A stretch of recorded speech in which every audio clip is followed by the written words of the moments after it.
Hello everyone, দুদিন আগে যে ব্যাক কভারটা করে রেখে দিয়েছিলাম হাফ, ওটাই আজকে করতে বসে পড়লাম। খুব সিম্পলের উপর একটা ডিজাইন ভাবছিলাম, ভাবতে ভাবতে এই লোটাসের কথাটা মাথায় এলো, তাই জন্য এই লোটাসটা করে ফেললাম। আচ্ছা যাই হোক, শেষ অবধি কিন্তু ভিডিওটা অবশ্যই দেখো, কেমন লাগলো লোটাসটা কিন্তু জানিও। প্রথমে ভেবেছিলাম যে কলকার উপর কিছু একটা ডিজাইন করবো, কিন্তু কলকা যেহেতু করা আছে তাই জন্য এরকম লোটাসের উপর একটা কিছু করলাম, কারণ এরকম লোটাস আমি কখনো করিনি ব্যাক কভারের উপরে, তাই জন্য প্রথমবার ট্রাই করছি।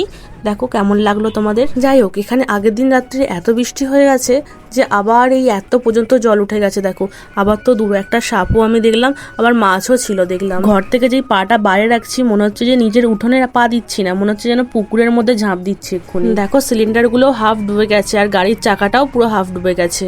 এবারে একটু আমাদের এখানে বেশি জল জমে যাচ্ছে, কেন জানি না। এবারে একটু বর্ষাকালটা মনে হয় বেশি করেই হচ্ছে হয়তো। সেই আমফানের টাইমে এরকম জল উঠেছিল জানো তো, এই 2 বছর থেকে 3 বছর পর আবার এতটা জল। যাই হোক, তোমাদের সঙ্গে গল্প করতে করতে দেখো আমার এই ব্যাক কভারটা হয়ে গেছে।